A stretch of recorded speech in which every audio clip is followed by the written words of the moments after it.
Hello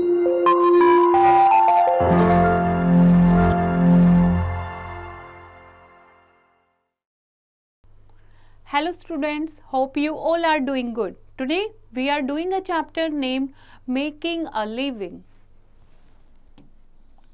क्या हम इस चैप्टर में पढ़ने वाले हैं? About the different occupations, about the rural and urban livelihoods. Making a living is the necessary of life and everywhere, whether in rural areas or in urban areas, we find people running about and doing one job or the other in order to make both ends meet. In this way, the circle of life goes on and on. Making a living का क्या मतलब है कि necessity of life, हमें अपनी life की ज़रूरतें पूरे करने के लिए, चाहे वो गांव के लोग हैं या शहरों के लोग हैं, वो इधर से उधर दौड़ते ही रहते हैं पैसा कमाने के लिए, जॉब करने के लिए, ताकि वो अपनी जो लाइफ की आजीविका है यानी लाइफ को कैसे उनको व्यतीत करना है उसके लिए वो पैसा कमा सकें. Now different occupations. The different methods we use to earn a living are known as occupations. The various occupations humans engage in may be classified as belonging to three sectors. Occupation क्या होता है? जो अलग अलग तरीके के काम होते हैं जो कमाने के लिए किए जाते हैं ताकि जो लोग हैं वो अपनी लाइफ को व्यतीत कर सकें, उनको क्या कहते हैं? ऑक्यूपेशंस. ऑक्यूपेशंस को तीन सेक्टर में डिवाइड किया गया है: primary sector, secondary sector and the tertiary sector. First हम बात कर रहे हैं प्राइमरी सेक्टर की. प्राइमरी सेक्टर क्या होता है? Consist of those activities where people are engaged in extracting और harvesting things from the earth. For example agriculture, fishing, lumbering, grazing, mining, forestry etcetera. Primary sector यानी कि ऐसा काम जो पीपल एक्सट्रैक्ट करके या हार्वेस्ट करके चीज़ों से अर्थ से निकाल सकते हैं, अर्थ से जो हमें हेल्प मिलती है, अर्थ जो हमें ऑक्यूपेशन प्रोवाइड करती है, दैट इज़ प्राइमरी सेक्टर. जिसमें कौन कौन से ऑक्यूपेशन आते हैं? Agriculture, fishing, lumbering, grazing, mining, forestry etcetera. It include the production of raw material and basic food. Without the help of people who are engaged in these activities, we cannot survive. Farmers जो हैं वो क्या करते हैं? Primary sector में आते हैं. तो इन लोगों के बिना हम सरवाइव नहीं कर सकते क्योंकि हमारे लिए फूड ग्रो कौन करते हैं? प्राइमरी सेक्टर के लोग. जो इंडस्ट्रीज़ हैं, जो शहरों के लोग काम करते हैं, उनके लिए कच्चा माल कहाँ से आता है? प्राइमरी सेक्टर से. Okay. Now next is secondary sector. Secondary sector consists of those activities which convert raw materials to manufactured good. कच्चे माल को एक मैन्युफैक्चर्ड गुड यानी सामान में जो चेंज करती हैं ऐसी इंडस्ट्रीज़ या ऐसी एक्टिविटीज़, वो सेकेंडरी सेक्टर में आती हैं. For example, the raw material for the cotton textile industry comes from the cotton plant. Similarly, wheat is the main raw material needed to make bread, cake, pizza and biscuit. जैसे कोई भी cotton का कपड़ा बनना है, cotton industry के लिए जो कॉटन प्लांट है वो रॉ मटेरियल है, और ब्रेड, केक, पिज़्ज़ा या बिस्किट्स के लिए जो व्हीट है वो रॉ मटेरियल है. तो जहाँ पर ब्रेड, केक, पिज़्ज़ा, बिस्किट या कॉटन क्लॉथ बनते हैं, ये सारे सेक्टर किस में आएंगे? सेकेंडरी सेक्टर में आएंगे. Okay. This sector plays an important role in adding to our national wealth. और हमारे पास जो हमारा राष्ट्रीय पैसा है वो कहाँ से आता है? सेकेंडरी सेक्टर से ही आता है. Now the tertiary sector. Tertiary sector में कौन सी चीज़ें आती हैं? ऐसी सर्विसेज आती हैं like distribution of Airways, railways, postal services. जो लोग एयरवेज में काम करते हैं, रेलवेज में काम करते हैं, पोस्टल सर्विसेज यानी कि जो नौकरी करते हैं वो कौन से सेक्टर में आते हैं? टर्शरी सेक्टर में आते हैं. As you may have noticed, each of these occupations is interdependent upon the other. For example, a farmer produce food which is required for those engaged in secondary occupation, who in turn provide finished products to those engaged in tertiary occupation. Persons engaged in tertiary occupations helps in distributing the finished product of those engaged in primary and secondary occupation. और ये तीनों sector आपस में inter related हैं, क्योंकि जो सामान secondary sector में बनता है वो सामान प्राइमरी सेक्टर के लोगों से आता है। जैसे कि एक फार्मर है वो फूड ग्रो करता है और सेकेंडरी ऑक्यूपेशंस के लिए वो काम आता है। उसके बाद सेकेंडरी ऑक्यूपेशन में जो चीज़ें बनती हैं, फिनिश्ड गुड होते हैं, वो ट्रेजरी सेक्टर के जो लोग हैं वो उन्हें यूज़ करते हैं। तो इस तरीके से जो तीनों इंडस्ट्रीज़ हैं, तीनों सेक्टर हैं, वो इंटर रिलेटेड हैं। नाउ रूरल लाइवलीहुड्स, गांव के जो लोग होते हैं उनकी आजीविका का, उनके कमाने का क्या साधन होता है? मेनली क्या होता है रूरल एरियाज़ का? इम्पोर्टेंट ऑक्यूपेशन होता है एग्रीकल्चर। ज़्यादातर जो पीपल हैं वो डायरेक्टली और इनडायरेक्टली फार्मिंग पर डिपेंड होते हैं। अपार्ट फ्रॉम एग्रीकल्चर आप ऐसे लोग भी देखोगे गांव में जो टीचर्स होते हैं, बार्बर का काम करते हैं, porters, masons, metal smith, shopkeeper या कारपेंट्री का काम करते हैं। People are also employed by the government for the maintenance of law and order of the area, that is police, and for administrating the area. अब farming क्या होता है? Farming in India at present around 54% of the population is dependent on agriculture. There are different kinds of farmers in India. Some own several hundreds of area of land, some own a few acres, and some have no land of their own. They work on other people's land. India में 54% लोग क्या करते हैं? Farming करते हैं। अलग अलग kind के फार्मर हैं इंडिया में, जिसके पास बहुत सारी ज़मीनें हैं, जिसके पास कुछ ज़मीन है और किसी के पास बिल्कुल भी ज़मीन नहीं है, वो दूसरे लोगों के खेतों में काम करते हैं। इसको कैटेगरी को डिवाइड किया है लार्ज फार्मर जिनके अपने ट्रैक्ट्स ऑफ लैंड होते हैं। For example 5 hectare to 100 of hectares of land, जिनके पास 5 हेक्टेयर से भी 100 ऑफ हेक्टेयर ऑफ लैंड होती है, they are the large farmers. They use modern technology like tractors, harvesters, threshing machines, high yielding seeds and fertilizers to increase their yield. Many of the large farmers do not work on their own field.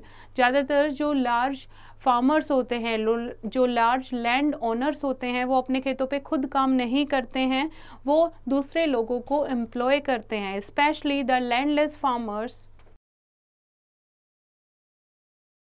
Of the village, ज़्यादातर जो landless farmer होते हैं गांव के, वो उनके खेतों में काम करते हैं।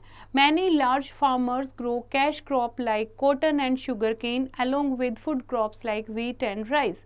जो ये लार्ज फार्मर्स होते हैं वो ज़्यादातर अपने खेतों में कैश क्रॉप यानी कि पैसे के लिए जो खेती की जाती है ऐसी क्रॉप ग्रो करते हैं, जैसे कि कॉटन एंड शुगर केन, और इसके साथ साथ कुछ फूड क्रॉप भी ग्रो करते हैं like wheat and rice.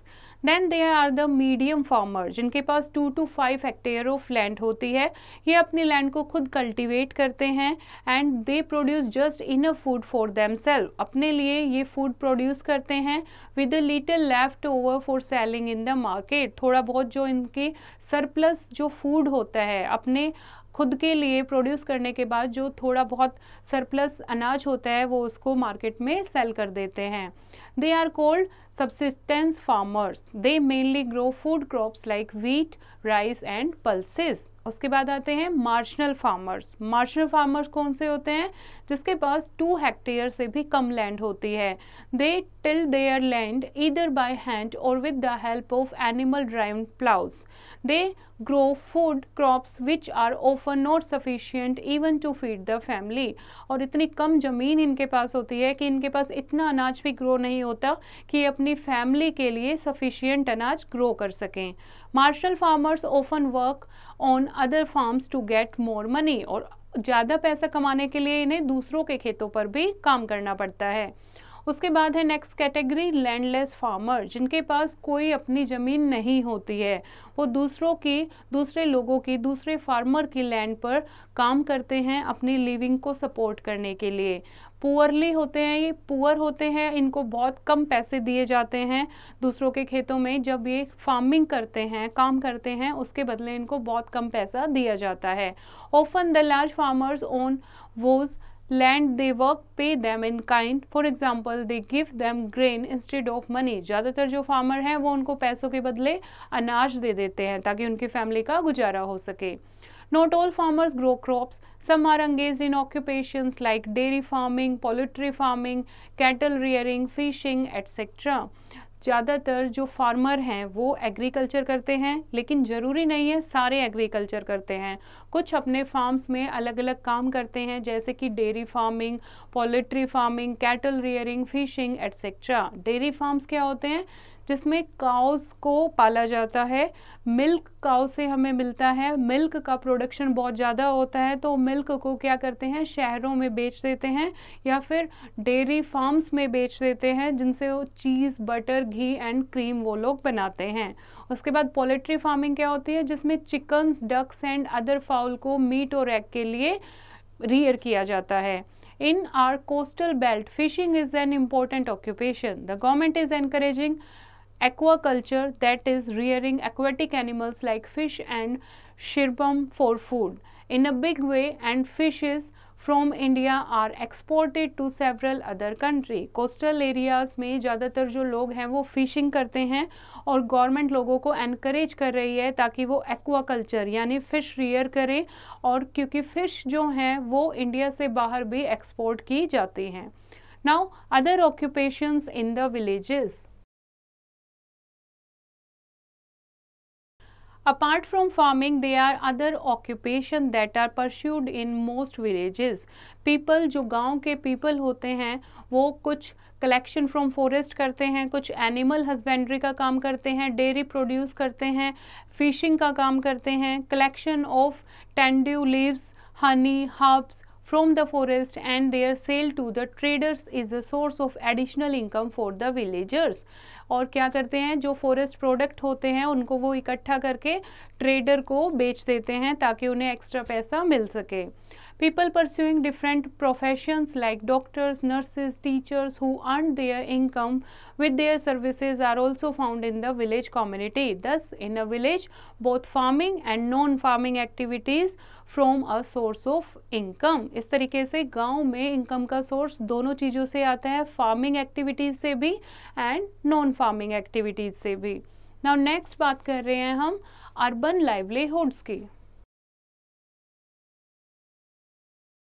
Urban livelihood यानी शहरों के जो लोग हैं, सिटीज़ टाउन्स में जो लोग रहते हैं, वो अपनी लाइफ सपोर्टिंग के लिए क्या काम करते हैं.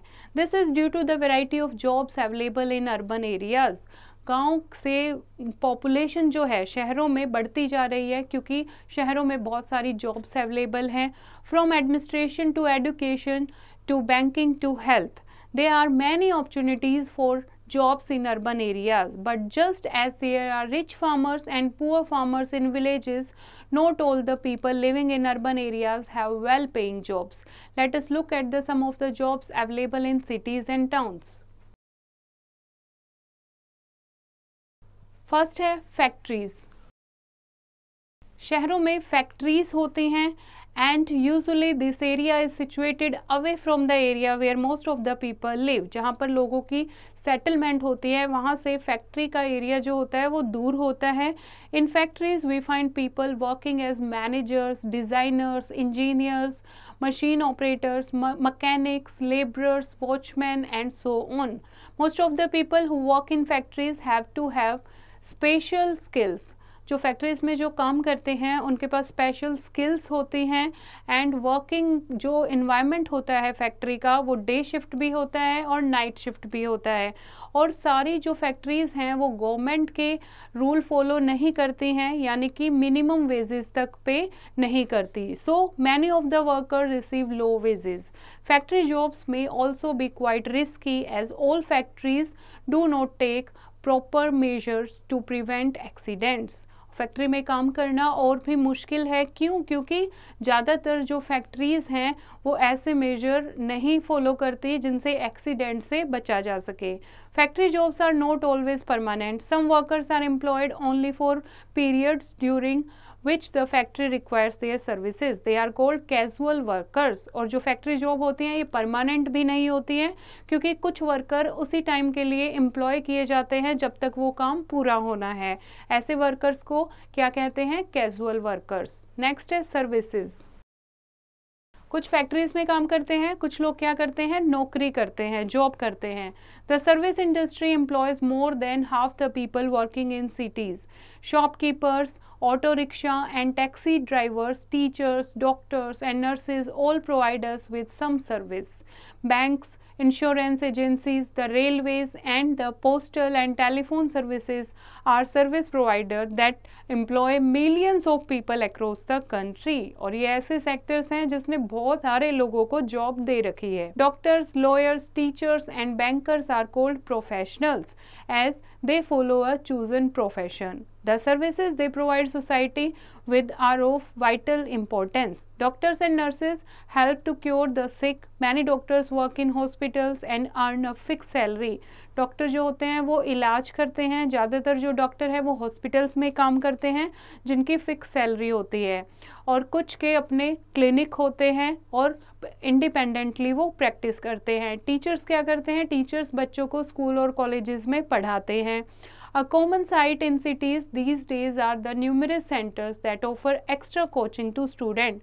आजकल शहरों में आप देखोगे ऐसे कोचिंग सेंटर भी बन गए हैं जो एक्स्ट्रा कोचिंग देते हैं स्टूडेंट्स को. Such coaching centers also employ several teachers, and people who work in banks help people manage their money. They also work for a monthly salary. और बैंक में जो लोग काम करते हैं वो लोगों को सिखाते हैं कि मनी को कैसे मैनेज करना है. उनकी भी फिक्स मंथली सैलरी होती है. इसके अलावा शॉपकीपर्स और बिजनेस ऑर्गेनाइजेशन होती हैं जो गुड्स एंड सर्विसेज का फ्लो बनाकर रखती हैं. They provide people with everything they need और want, from rice, bread and vegetable to clothes, footwear and household goods. Shopkeepers और बिजनेस ऑर्गेनाइजेशन का क्या काम होता है? लोगों को हर एक सुविधाएं देना जो वो चाहती हैं. चावल से लेकर, आटे से लेकर हर एक vegetable, cloth, footwear, house hold good, जितने भी सामान होता है नेसेसरी, वो शॉपकीपर और बिजनेस ऑर्गेनाइजेशन का काम होता है. Their income depends on the profits they make from their sales. Unlike people who earn a fix salary, the earnings of those who run their an entrepreneur, for example, someone who runs a business venture involves a certain amount of risk, but if a business does well, the owner could make a lot of money. A large number of young people today are opting to become entrepreneurs rather than to work for someone else. आजकल लोग खुद का business कर रहे हैं. अगर ये business उनका प्रॉफिट में जाता है तो उनको बहुत ज़्यादा फ़ायदा होता है, वो बहुत सारे पैसे कमा लेते हैं. और नौकरी की बजाय थोड़ा बिजनेस में क्या होता है? रिस्क होता है. अगर वो बिजनेस नहीं चला तो उनका उतना ही नुकसान हो जाता है. लेकिन आजकल ज़्यादातर जो यंग पीपल है वो सर्विस करने के बजाय अपना खुद का बिजनेस चलाने में भरोसा रखते हैं. Another major source of employment in cities these days are business process outsourcing, that is BPO units. Many companies abroad outsource some of their processes like billing to BPO units in India because it is cheaper to have the work done here. Call centers are also BPO units. They are centralized office and which handle large volumes of information by telephone. Export करना किसी भी सामान को, उसके लिए क्या होते हैं? BPOs होते हैं. इंडिया में सामान बन के BPO से लोग उनको इंफॉर्मेशन प्रोवाइड करते हैं और सेल प्रोसीड करते हैं. For example, a computer company may get queries from the customers about how to run their computers or how to solve problems they might have encountered while working on their machines. The computer company asks a call center to handle all such calls and solve the customer's problems by telephone. तो मान लो कोई computer पे काम करते करते कोई problem आ गई है, तो ऐसे BPO बने हुए हैं जो कि कंप्यूटर सेंटर यानी कि BPO सेंटर में हम डायरेक्ट कॉल करके कस्टमर केयर को हम अपनी प्रॉब्लम को टेलीफोनिकली रिजोल्व कर सकते हैं. Next is migration. More and more people are moving from rural areas to urban areas in search of jobs. This movement is called migration. ज़्यादातर जो लोग हैं वो जॉब की तलाश में गांव से शहरों की तरफ मूव कर रहे हैं और इस प्रोसेस को क्या कहते हैं, इस मूवमेंट को कहते हैं migration. One of the most important cause of migration is the relatively low level of opportunities to increase income and improve the standard of living in rural areas. क्या कारण है? मेन कारण है कि गांव में इनकम जो है वो इंक्रीज करने की बहुत कम अपॉर्चुनिटीज़ होती हैं और अपना लिविंग स्टैंडर्ड वो इम्प्रूव नहीं कर पाते. And also lack of educational opportunities, health care and medical facilities, unemployment etcetera attracts people from rural to urban areas. Since harvesting is done only during certain periods, many of the landless and agriculture laborers move to an urban area in search of casual labor. और जो harvesting है यानी agriculture का जो काम है वो कुछ ही टाइम के लिए होता है. जो लैंडलेस फार्मर होते हैं वो बाकी के टाइम शहरों में मूव कर जाते हैं ताकि एज अ कैजुअल लेबर कुछ टाइम के लिए उन्हें काम मिल जाए. And these migrants move to the fringe areas of the cities where they live in slum clusters without electricity and water. Most of the urban poor are those employed as casual workers, daily wage earners, domestic servants, those working in hospitality industries like hotels and restaurants and rickshaw puller etc.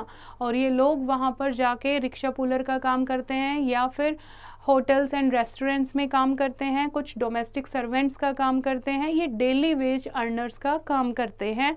और ये लोग ऐसे slum areas में रहते हैं जहाँ पर ना ही पानी की व्यवस्था होती है ना ही इलेक्ट्रिसिटी की व्यवस्था होती है. Now next is unemployment. Even though employment opportunities are available in rural and urban areas, there are millions of people in India who do not find the right job. Casual laborers do not have permanent jobs. In rural areas, seasonal unemployment is a problem, while in urban areas, many educated persons are unemployed. इतनी सारी opportunities होने के बाद भी कहीं ना कहीं jobs की कमी भी है क्योंकि जो कैजुअल लेबर्स होते हैं उनकी परमानेंट जॉब नहीं होती और जो रूरल एरियाज़ में सीजनल अनएम्प्लॉयमेंट होती है यानी हार्वेस्टिंग के टाइम पर ही उनकी ज़रूरत होती है, अदरवाइज़ नहीं होती. तो सीजनल अनएम्प्लॉयमेंट एक प्रॉब्लम है, जबकि शहरों में एजुकेटेड लोग ऐसे हैं जिनको नौकरी नहीं मिल पाती. Unemployment generally creates a situation where there is a wastage of human resource and unemployment affects the overall growth of the economy. One of the indicators for a well-developed economy is 100% employment with more people working in the secondary and tertiary sector. किसी भी country की, developed country की economy के लिए 100% employment होनी चाहिए लोगों की सेकेंडरी और टर्सरी सेक्टर में. A number of measures have been taken for the removal of poverty and unemployment in India. बहुत सारे ऐसे स्टेप उठाए गए हैं ताकि इंडिया से पॉवर्टी यानी गरीबी को रिमूव किया जा सके और लोगों को ज़्यादा से ज़्यादा जॉब दी जा सके. The Mahatma Gandhi National Rural Employment Guarantee Act, that is MGNREGA, the National Food for Work Program, the Prime Minister's Rozgar Yojana, the Swarn Jayanti Gram Swarojgar Yojana, skill development programs and the introduction of self-help groups are some of the schemes formulated by the government to remove poverty and unemployment. The government provides loans to the self-help groups to start small and cottage industries. Government लोगों को छोटे छोटे loan भी provide करती है ताकि वो खुद का काम शुरू कर सकें with the view to making optimum use of resources and generating proper employment opportunities. Many industrial training, industries and skill development schemes have been set up. और पूरा 100% रिसोर्सेज का यूज़ करने के लिए गवर्नमेंट ने बहुत सारी स्कीम्स भी लॉन्च की हैं. Now come to the key points. Agriculture and production of raw materials is known as primary sector of occupation. Manufacturing industries that turn the raw materials into finished goods is called secondary sector. And service industries are termed as tertiary sector of occupations. In rural areas, farming is the main occupation. People also work as porters, metalsmiths, carpenters, shopkeepers, etc. And erratic monsoon often pushes farmers into debt trap. यानी जो monsoon का time है वो कोई fix नहीं है India में, तो उससे क्या होता है, ज़्यादातर जो फार्मर हैं वो इरिगेशन के लिए मॉनसून पर डिपेंड होते हैं, तो उससे उनकी फसल अच्छे से ग्रो नहीं हो पाती और वो उसके लिए लोन लेते हैं। इस तरीके से वो कर्जे के जाल में फंसते चले जाते हैं। In towns and cities, people are employed in manufacturing and service industries. Migration of rural people into urban areas in search of jobs creates slums in cities. गांव के जो लोग शहरों में आते हैं जॉब की तलाश के लिए, उससे शहरों में स्लम क्रिएट हो जाते हैं, क्योंकि ये लोग पैसे बचाने के लिए ऐसे एरियाज़ में इकट्ठा रहना शुरू कर देते हैं जहां पर कोई भी सफाई की व्यवस्था नहीं होती, कोई भी पानी नहीं होता है, ना ही इलेक्ट्रिसिटी होती है। The government has taken many steps to eradicate unemployment and poverty. Mahatma Gandhi National Rural Employment Guarantee Act is one such important program that aim at creating jobs for rural people.